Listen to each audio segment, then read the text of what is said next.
In this episode of Hot Hardware's 2.5 Geeks, we have all the Ryzen 5000s, and we're diving deep. Next.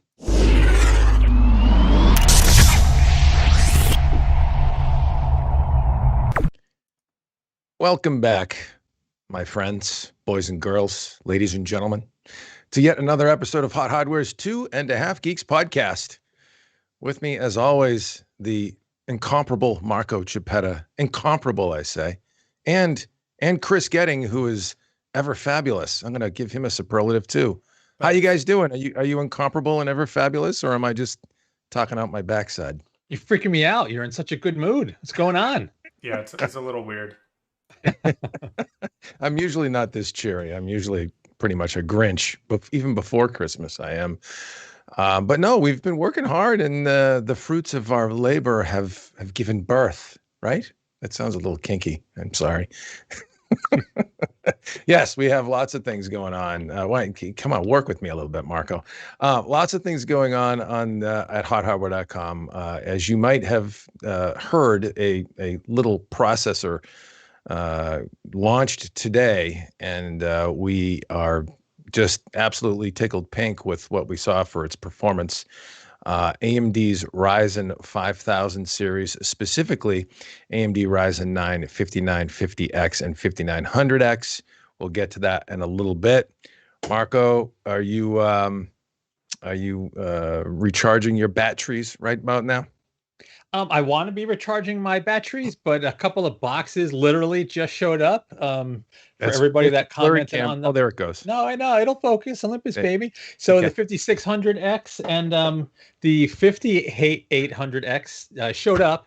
So we will get those tested and update the article. So the entire initial lineup is represented in the benchmarks.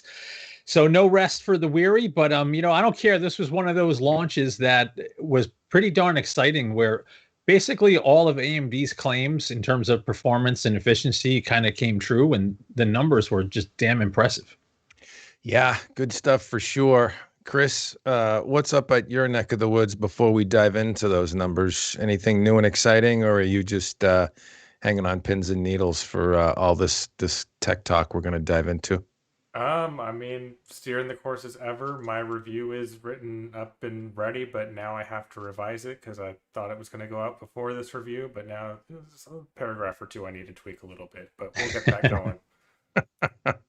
What review would that be, Chris? That would be the Alienware Aurora R11 with a little thing called it's the RTX 3090. That little thing. Whatever.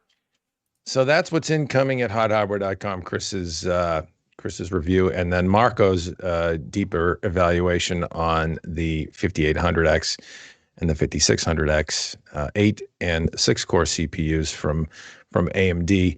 But let's, without further ado, dive in, and we're keeping this our sole focus today, and that is the discussion of the architecture, the processor family itself, performance, all that good stuff, and give you our frank opinions, sort of reading between the lines of Marco's deep dive review with many thousands of words. We'll try and make it a little bit more digestible for you here. So again, yes, Ryzen 9 5950X and 5900X CPU review. Zen 3 dominates. Is what we entitled, and without question, from what I looked at, and from the general analysis on the architecture and what it's capable of, to the actual numbers, thoroughly impressed with what AMD has to offer here. Let's start at the top, cover some high level specs for folks that might not be familiar with the two processors that you worked with today. The 5950X and the 5900X, 16 and 12 core CPUs, new Zen 3 architecture. Let's start at the top, and then we'll work our way down to the numbers and some of the nuances to those numbers and how to optimize performance as well, right? Yeah, man. So yeah, the Ryzen 9 5950X is the new flagship, if you weren't aware, and the Ryzen 9 5900X is one step down. That top end 5950 is a 16-core 32-thread processor. The 5900X is the 12-core 24-thread. And if you look across all of the other specs, kind of looks similar to the 3000 series. You know, you have a total of 64 megs of L3 cache, 8 megs of L2 cache. They use the same socket AM4. The chiplets are manufactured, or the CPU core complex chiplets are manufactured at 7 nanometer with the 12 nanometer IO die. And of course, the clocks are a little different. The 5950X has a base clock of 3.4 with a max default boost clock of 4.9 gigahertz. And the 5900X has a little higher base clock, 3.7 gigahertz, with a boost up to 4.8. But the real mojo comes in the architecture and in the new topology of the CPU core complexes, because the way the chips are designed, you know, if you were to look back at the previous gen Ryzen processors, really the only arguments or the only areas where performance suffered is when there was extra latency, either bouncing between CCXs or going out to system memory. And just about everything with the Ryzen 5000 series was tweaked to address that. And with the new core topology, the cores end up with this effectively double the amount of L3 cache accessible. So yeah, just a big boost across the board if you come look through the numbers. Yeah, so let's talk about some of those optimizations because, you know, really sort of initially our thought was, okay, we have this shared 32 meg infinity, what they call infinity cache now. And that, you know, we thought in and of itself, because it's contiguous and you don't have to hop from one CCX to another to get cache access. We thought that would bring some benefits. And, you know, initially we thought, you know, that was just sort of, as you noted, remedying a shortcoming of Zen 2's architecture. But there's a lot more to here than just that. There's a whole bunch of front end rework that was done, fetch and decode, load and store, branch prediction, the whole 9 yards. There's really a lot. They went through every part of the chip from what I can tell, and brought with it some pretty nice tweaks that gained them a significant IPC edge, or I should say gain. Yeah, absolutely. So basically AMD, you know, when they launched the chips, I think it was Robert Halleck said this was a ground up redesign. I don't think AMD started with a clean sheet of paper with these, but they did touch every single part of the chip essentially. You know, they do leverage all of the great tech that was in Zen 1 and 2, you know, where it was appropriate.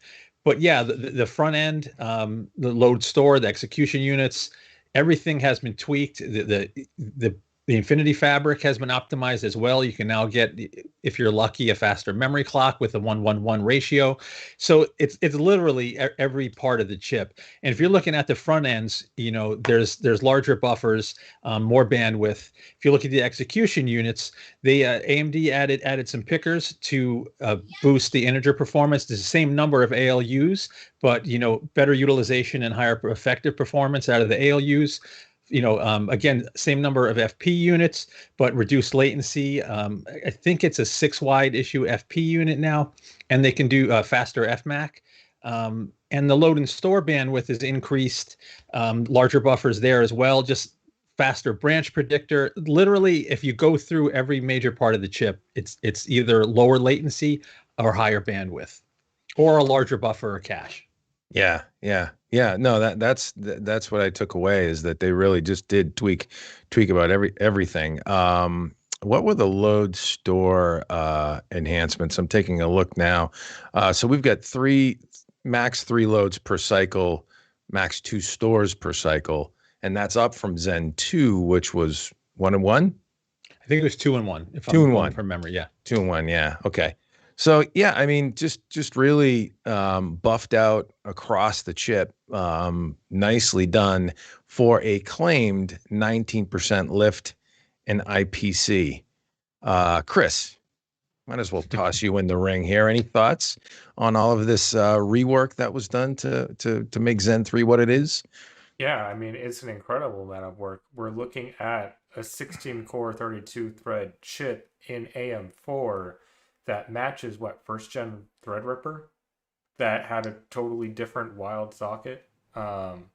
So to go from, you know, what we were seeing 4, 6, 8 core chips at the beginning of Ryzen to now getting 16 cores on there, And with all these optimizations, that even though we're on the same process node, to get the efficiencies that we're seeing, that we're keeping the power envelope basically the same and unlocking a ton of extra performance over last gen. It's very impressive.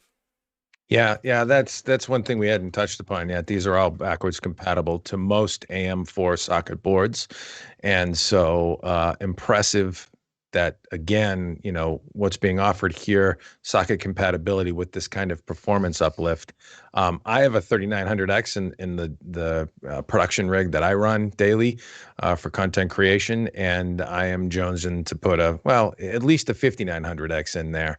But I'm actually looking for, I'd take a few more cores too with a 5950X, I think. Why not?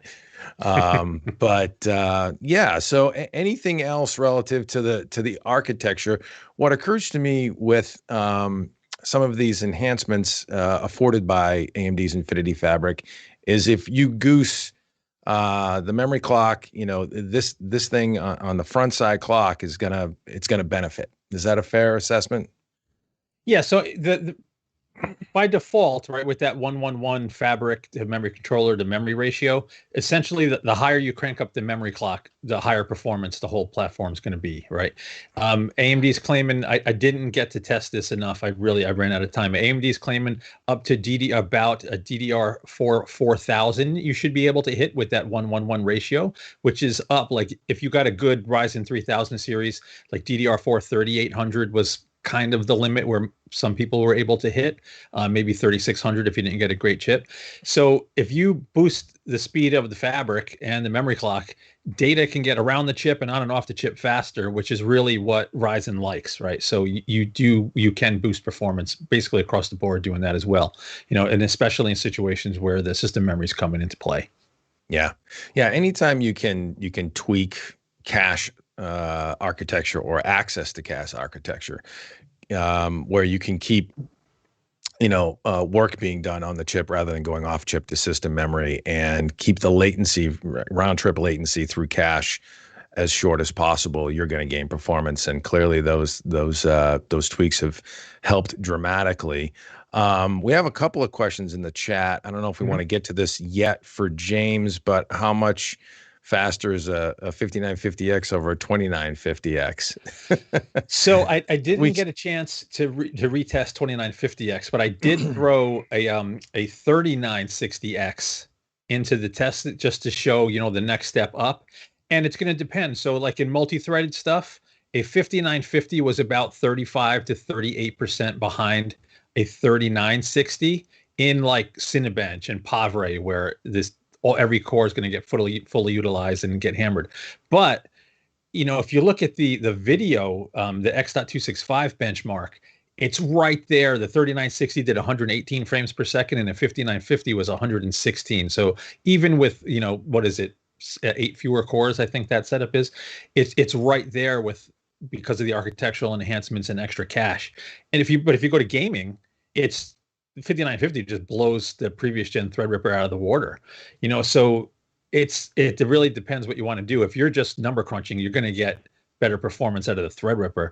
But if you're looking for an all-arounder, I would totally go with a 5950, or even better, wait for the 5000 series Threadrippers, because they're going to be sick. I'm not sure he was talking Threadripper though, actually. 2950X is what he said. Right, so I that's think Threadripper. There is no other. Oh no, I'm sorry. Right. That is Threadripper. It does drop down. Yep. I was thinking 3950X. That's what I had in my brain. Okay. So yeah. Okay. Interesting. Yep. And in terms, he also asked about the quad channel versus dual channel. It's going to depend in terms of measured bandwidth. It was something like 60% of the Threadrippers, but how many situations does that come into play? I think in the fluid dynamics benchmark I ran, that's one area where the massive memory bandwidth helps. But in most of the other stuff, it's not a huge help. So, yeah, interesting comparison to make. But if I was buying right now, if I had to build a new system right now, it would be a 5950. Yeah, 5950X. All right, so since we started touching upon this already, let's move to performance. System level benchmarks. Kind of high level stuff. You know, a lot of synthetics. We've got some PC mark in there. Stuff that's not going to necessarily tap all the cores. A little bit lighter thread stuff. Surprisingly, especially really lightly threaded stuff like Spinometer. Web-based. JavaScript processing kind of stuff. Significantly faster than the previous gen, and in many cases on top of anything Intel as well. Thoughts there, because I guess obviously that was the one aspect of Zen 3 that we were hoping was going to improve dramatically, and that AMD focused on was that single thread throughput, and just in general the responsiveness of the system based on that lightly threaded workload. What are your thoughts on that?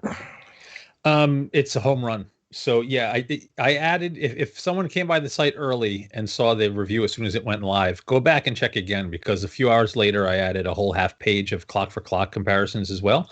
And so the minimum clock for clock comparison versus Ryzen 3000 improvement I saw was 7.3%, but in gaming, in the game test that I used here, it was 24% faster at clock for clock, at light clock speeds, both at 4 gigahertz, 24% improvement for gaming, which was awesome. And then just going back to what you're saying, lightly threaded workloads, it's great because you have 8 cores on a single complex now with no weird CCX latency, because it's just a single complex. And for multi-threaded, it's just AMD had awesome scaling with Ryzen before, and it's just even better here because of the lower latency basically across the board. But I really have to point out the most important benchmark of all was the digital content creation benchmark in PC Mark 10 for the 5900X. Yeah. It scored 13337. It was almost perfectly leet. It was it's leet. No, there but just kick-ass performance. Single thread, it was better than Intel everywhere except for, it beat every Intel processor except the 10900K in Pavre. But in Cinebench, Ryzen wins. In gaming, Ryzen won. In 3D Mark Physics, Ryzen won. It was just, everything AMD said in their presentation basically came true in our testing. Yeah, and that was one thing we were really trying to wring out in general. There were a lot of claims that AMD had at launch, and I think you dug into the last little bit that was sort of just unknown to us until we really looked at it from all these different angles, and that was the clock for clock comparison. That was great stuff. You added that late. The clock for clock comparison, I think, speaks volumes when you talk about that 19% IPC lift claim, and then to see the spread. I mean, it's, and that's the way these things work, depending on the workload, the 7 to 24.5% gain, just clock for clock. So at 4 gigahertz, 5950X versus a 3950X, here's what you get. So all things being equal, significant gains just based on the architecture alone, because the clock speeds are identical. Yes. So the architectural improvements are absolutely there. Now, one thing that I found that I have to dig into, I'm going to mention it on the podcast, but I didn't put it in the article yet. Clock for clock, like voltage for like voltage. If I set the same max voltage, the 5000 series actually use more power than the 3000 series, which normally you'd expect that because it's performing better. But with the efficiency improvements AMD was claiming, I was actually thinking that was going to be another win for the 5000 series, but it ended up consuming about 23 more watts than a 3950X, again, locked at 4 gigahertz, locked with the same 1.25 volts. I have to dig in further before I'm comfortable putting that in a published article. I will mention it here because I have it and I did test it, but I have to dig in further to make sure that's accurate. But yeah, go ahead. Sorry. Yeah, no, I was just going to ask, do you think that, okay, so you tested multi-threaded tests. Do you think that was better, higher performance threading to chew through that work quicker? Granted, if it uses more power, it uses more power at the same clock speed, if that's the case.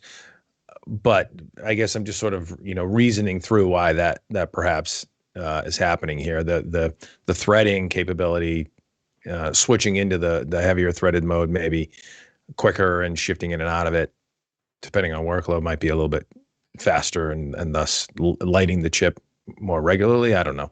Well, you notice, I think it is. I think when with the voltage peak locked, perhaps it's not scaling as much as it would normally. So the average voltage or average power may end up being better, but peak was higher. Which I guess you would expect it. Same manufacturing process and performance was better, right? There's only so much you're going to wring out of architecture in terms of efficiency that way when the previous Gen 1 was already good. But I'm not sure, so that's why I didn't plug it in yet. But I figured it'd be cool to talk about it. Yeah. I gotta ring it out a little bit more. Makes sense. Yeah. Interesting stuff for sure. Cool. Well, let's look at some additional specific workloads here.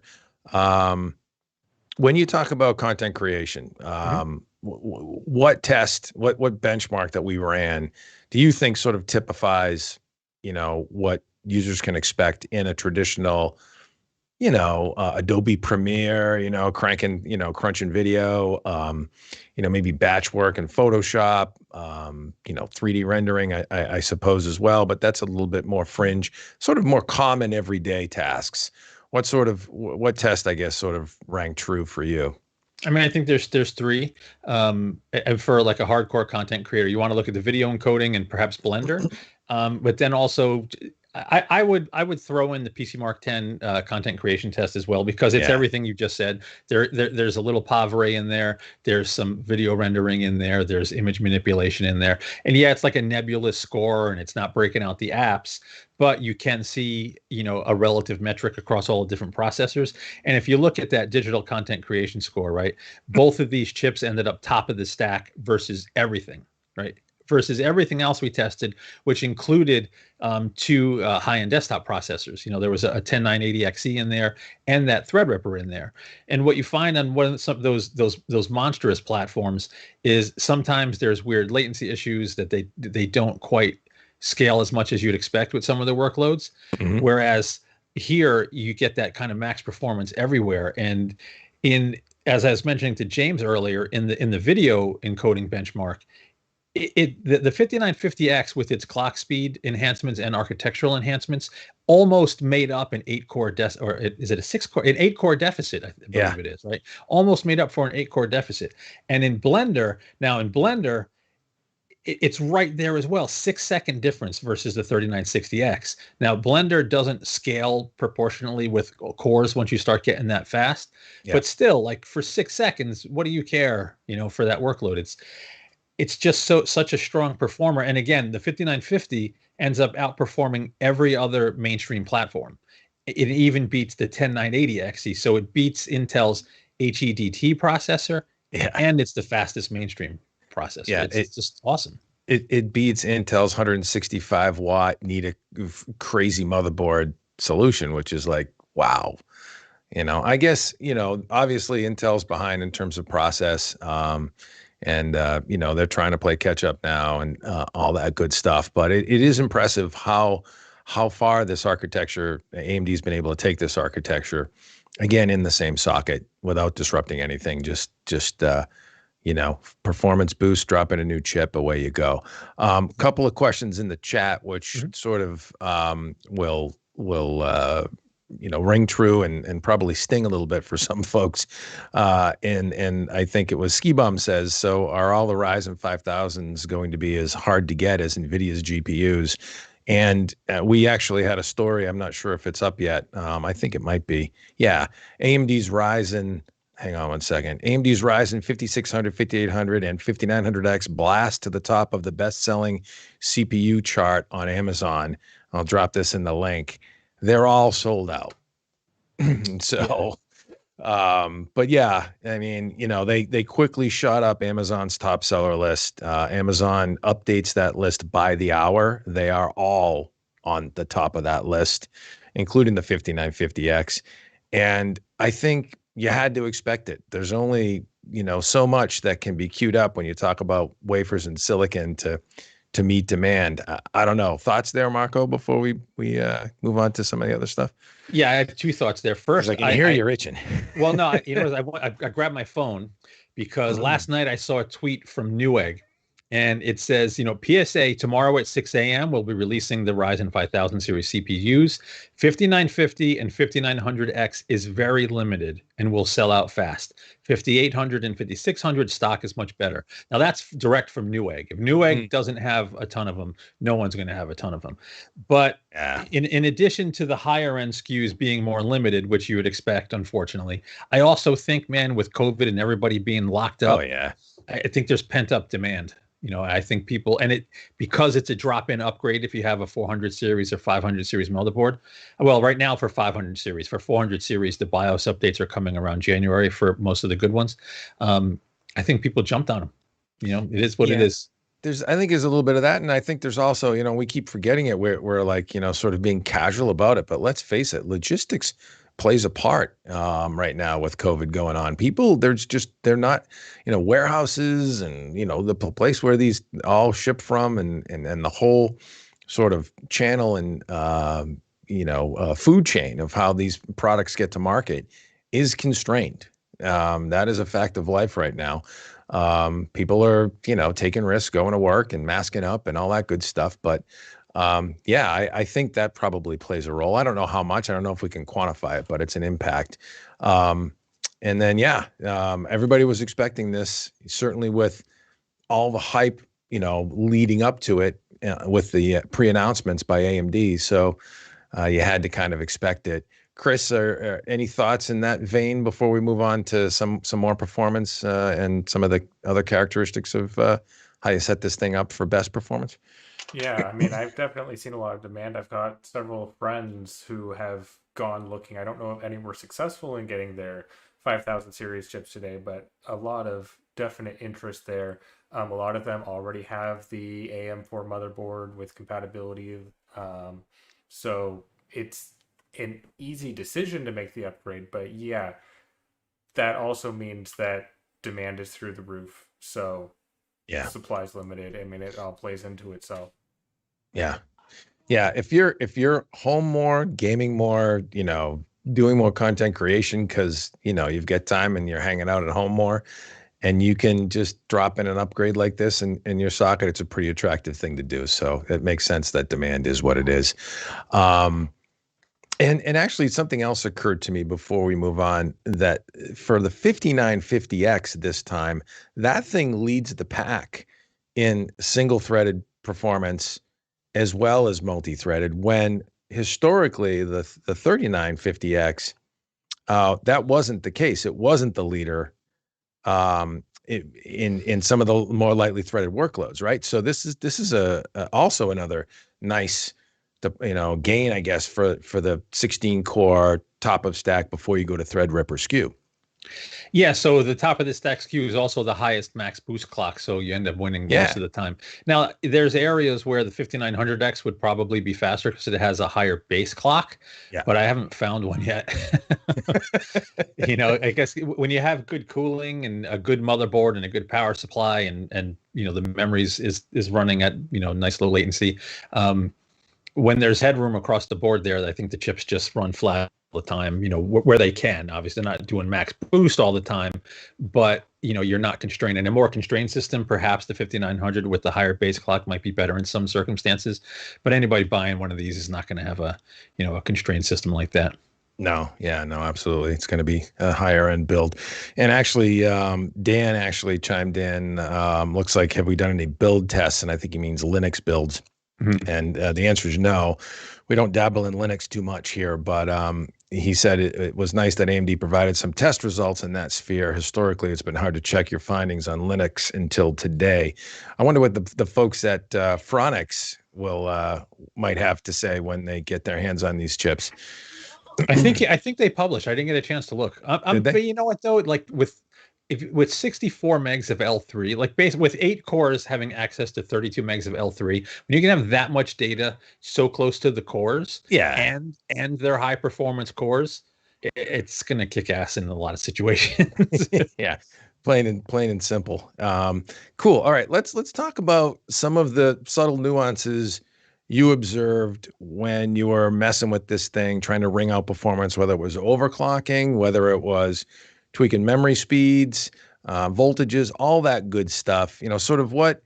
And I think we should probably approach this. Correct me if I'm wrong. I think we should probably approach this from a layman's build, and by that I mean, sure, you may have some exotic liquid cooling and LN2 and crazy stuff like that, but on air, which is how you tested, how do you set this thing up optimally, and what can you do in terms of overclocking to wring out a reasonable amount of extra performance without jeopardizing stability? Thoughts there? The absolute easiest thing to do, right? First is spring for a good motherboard, right? That's got good power delivery. Yep. Because look, so I tested with the AMD Wraith Prism cooler. I know it's not exciting, but I like to do a worst case scenario. Years ago when we were nuts and using Vapo chills and doing crazy stuff, we'd publish an overclocking number and we'd get readers say, I can't even get close to that. So over the years, I soured and started doing kind of this worst case scenario. I'm going to post an overclocking score that most people are going to be able to get, right? So that's why I was using the Wraith Prism cooler. Now, with the Wraith Prism, literally just ticking PBO, the Precision Boost Overdrive, or Auto OC was a significant performance improvement. I have to jump to my chart here, but like in Cinebench, right? The stock 5950 scored 9956 in the Cinebench multi-threaded. Just ticking Auto OC or PBO brought the score to 10,005 or 10,006, right? So basically, hundreds of point gain. What I noticed doing that is the max voltage was relatively low, right? So with Auto OC, the max peak voltage that Ryzen Master recommended was like 1.23 or something like that. Yep. So for the manual overclocking, I went nuts because with Ryzen 3000, I was like jumping to 1.4 and just cranking things up, and it was pretty tame. When I did the same here, it was really, really hitting max temperature fast, and I was having system shutdowns. So I said, all right, let's go really conservative on the voltage. Went to just 1.25, right, for the max voltage, slightly higher than what the Auto OC did. And I just started cranking up the multipliers. And I could get, the system was stable booting into Windows at like 4.6, right? But it was throttling. I couldn't keep temperatures in check. I could do a 4.35 all-core boost with the Wraith Prism cooler, and I test in a chassis, right? So this is not like open air and it had a bunch of extra circulation. This was in a mainstream NZXT mid-tower. There's a single 120 millimeter exhaust fan with the PSU fan. It's in the chassis with the side panel off. 4.35 gigahertz all core, and it was just tickling that 90C limit. So that's like a realistic overclock. And the Cinebench score jumped to 11.4, right? Yeah. So the Threadripper 3960X with quad channel memory and 8 more cores is 13,776. This was 11,494, right? Yeah. That is a ton of performance for that socket. Yeah, no, it really is. And impressive that, that 16 core chip, the one that, in that socket with that cooling solution, which is pretty modest, a Wraith Prism cooler, so thermally challenged the most has that kind of headroom in it. So really, from what we've seen, the way AMD has binned these things out, very conservative binning. Yeah, I'm going to go on a limb and say 6, 8, 10 months from now, the XTs come out and there's a significant boost. But going back to the overclocking, if you do have some more exotic cooling, I think you're going to get some awesome clocks out of these things. Like we've seen reports of exotic cooling doing 6 gigahertz, and I don't believe that was all core overclocks. But the architecture is capable of very high frequencies. And if you have adequate cooling and a good motherboard with robust power delivery, I tested in a MSI X570 Godlike. If you have one of the higher end X570s, a good power supply, good cooling, performance is going to be stellar. Like I'm not going to be surprised if people every day are getting 4.5, 4.6, just running them all day. So what you're saying, I wish I could take my camera and show everybody, the system sitting next to me that's lighting up the side of my face a little bit is a main gear vibe with the Apex liquid cooling block and a super double pump configuration. Yeah, man. So you're saying that 5950X is going to be very happy in there. Yeah, I absolutely. Yeah. No, that's good stuff. Chris, are you itching to build a new rig with a 5950X? Oh man, I would love to. Budget will say another thing, but the heart wants what the heart wants, right? Yeah, no, it's good stuff. Dave, you're on a 3900X right now, right? Correct. Yeah. So go ahead. Could you chat with Chris for a second? I got to do a little math. So do we have any other questions in the chat? I don't think we do. I don't know if we missed any. Let's go through. Yeah. Clock for clock versus 10900K and i7 1185 G7 Tiger Lake question mark, says James Pryor. That's a good question. I'd like to look at clock for clock, core for core, maybe kind of thing. I don't know how it would back into that, but it would be interesting. I'm going to jump in, even though I'm doing math. We can't do that with Tiger Lake because we don't have the ability to set the multiplier with what we have. Right. But I can do it with the 10900. I just ran out of time. Yeah. No, absolutely. Cool. Bootman says amazing to have 4-gen socket. Yeah. So Dave, Gen 4 socket. Yeah. Tell me good things. Yeah, this is nuts, right? So your system's fast, right? You like it. Oh, it's fast. It crunches video when I need to. So assuming you overclocked just to the level I did, right? If you put a 5950 in your rig, right? So while overclocked, I had a 15% increase in performance in Cinebench, right? And let's say that translates to video encoding as well, which it should, right? That would mean, based on the numbers I did with the X265 encoding, if you take the 5950 score, bump it up 15%, and then compare it to the 3900X, you would get a 70% increase in video encoding performance. Wow, you did do some math there. 70%. How much time would that save producing videos? You'd finally be able to be productive. Oh, I'm productive. Thanks a lot, pal. So I wouldn't be waiting for that render as long, that's for sure. Did you happen to run any H.264 numbers? Because I mean, H.264, while H.265 is obviously more efficient with, data compression and all of that, H.264 is still kind of the mainstream choice for video. So do we have an idea of how that compares? Would we expect it to scale the same? Well, I don't think it would scale exactly the same, but the PC mark is H.264, so that digital configuration. Yeah. But I didn't run PC mark while overclocked. There was definitely a time constraint. I was writing, so the embargo lifted at 9 a.m.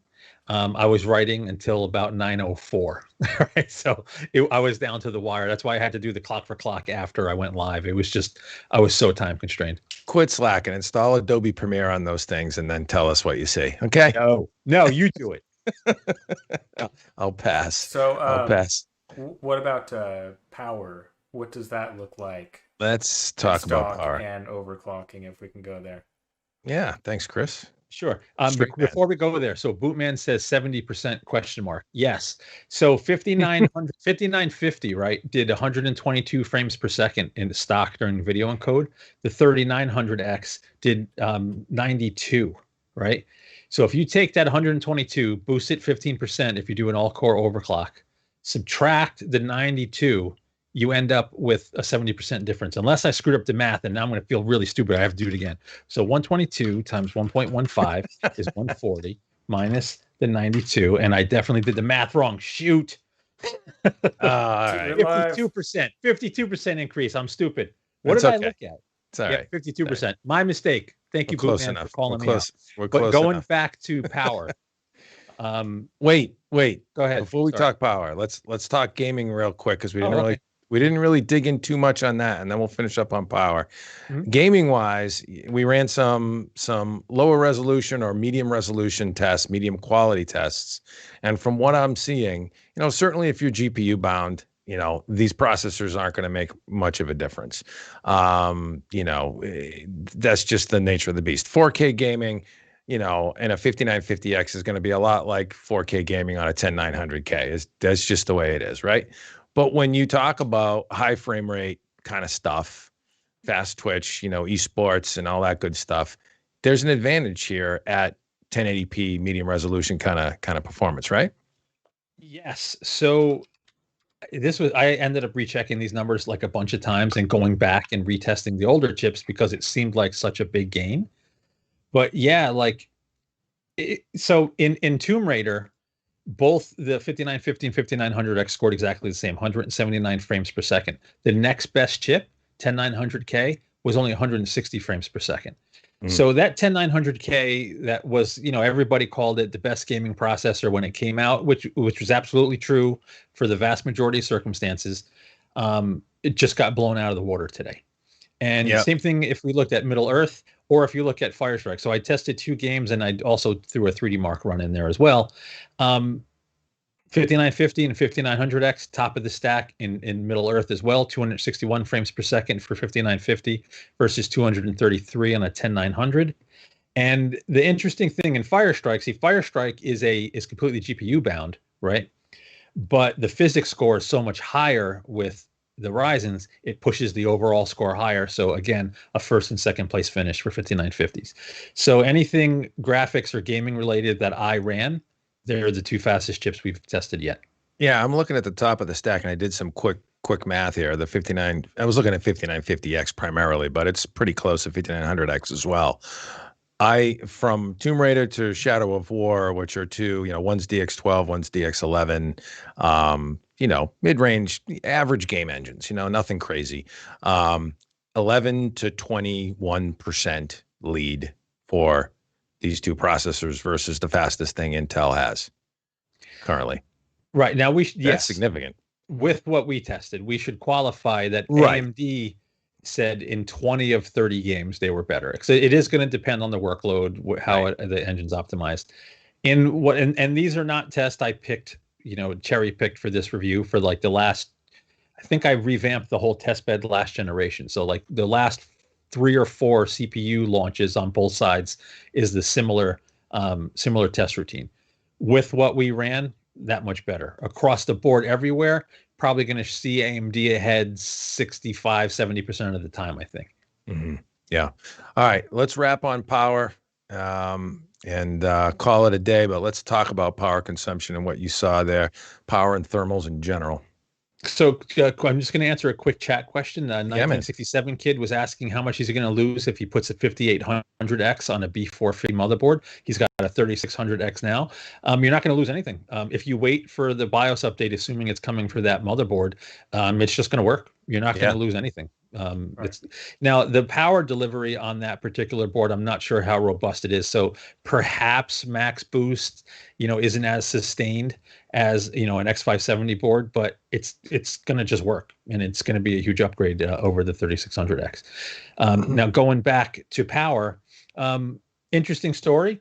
AMD is really, like, I use the term loosely, their Achilles heel is idle power.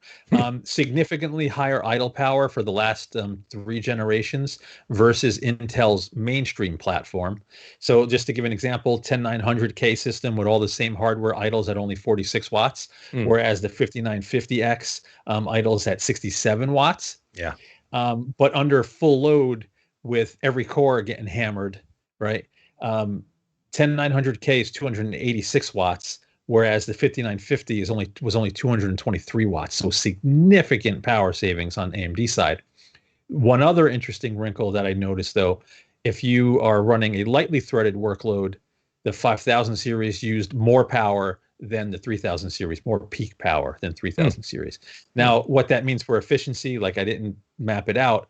If it can finish the workload faster, it could still use less power overall, but in terms of peak power, it's higher.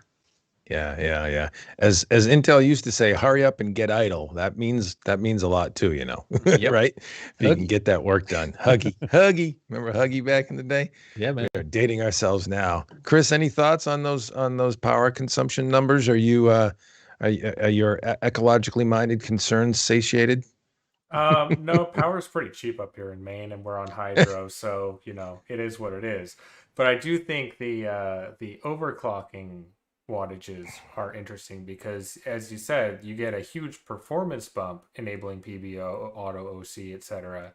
But looking at the numbers here, you also get quite a uptick in power consumption. So do you have anything more to say about that besides what the surface shows of 50% or so more power when you start pushing it?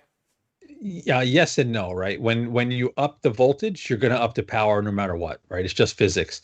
If I had more time to undervolt and see exactly where the sweet spot is, um, I would think you can cut those big jumps significantly. I also think people don't care. Like if you got a Right. high-end system and you got a good cooler, I personally wouldn't care at all. You can easily dissipate that with a good, a bigger air cooler or an AIO. So I don't think it's a huge issue, but like I know we're running out of time. If we were to go look at overclocking on the 10980XE, then you'd see a big jump. I think the Right. test rig was like 600 watts or 580 watts overclocked. So Yeah. yes, this is a big jump. When it's just physics. You're taking an early chip. These are the first wave of chips that just came off the line. You pump more voltage, crank up the clocks, you're going to get a power increase. Yeah. I don't think this is too wacky what we saw though. No. Yep. Yeah. All good. Yep. Yeah, no, it seems reasonable, certainly for the performance gains. I mean, if you looked at performance per watt numbers, it's significantly better performance per watt, right? So, Yes. if you do that math, which we're not going to do right now, but it's good stuff. I dropped a link into the chat. Kudos to AMD for pulling this off with Ryzen 5000. Impressive stuff. Marco, would you go? I think I saw a headline today from our friends at PC World.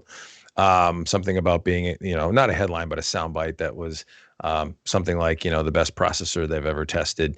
Would you go so far as to say that this is the best desktop processor architecture you've looked at ever? Yes, but you really should be able to say that with every new one. Right. We should be able to say that next year and then say it again next year. I love Gordon, love the guys at PC World. Ever. Yeah, right. So yes, right. If money was no object and I was building what I wanted right now, it would be this, right? It's the best right now. Yeah. Agreed. Good stuff. We love technology and we love kick-ass technology. And this certainly is that. AMD's Ryzen 5000 series. Good job, AMD. Well done. We're thoroughly impressed. All right, so that about wraps us. I dropped a link in the chat so you can check out the full review, pour through all of Marco's hard work and data. Stop by HotHardware.com where you can find us on the web, twitter.com/HotHardware, youtube.com/HotHardware vids. We need you to thumb up and subscribe so that you can join us more often. We'd like you to have you around. And we generally also give systems away, and who knows, we may be able to line up a Ryzen 5000 based system in the not so distant future for a giveaway, right? I think we might. We can hint. Any other passing words of wisdom you want to share before we say goodbye to the viewers? Just keep coming by the site because man, stuff is not slowing down. We got Radeon 6000 coming. We got the two more Ryzen 5000 here. We are hearing rumblings of some stuff from NVIDIA. Man, what a season this has been. Yeah. Q4 is doing the usual, kicking our butts, but it's a great way to go because we got a lot of work to do, and that's why we're here. We have fun with this stuff. So yeah, hit thumbs up, subscribe, get notified when we go live here on the 2.5 Geeks podcast, or when we have new content up on the channel. We'd love to have you stopping by, and we thank you for stopping by on this one.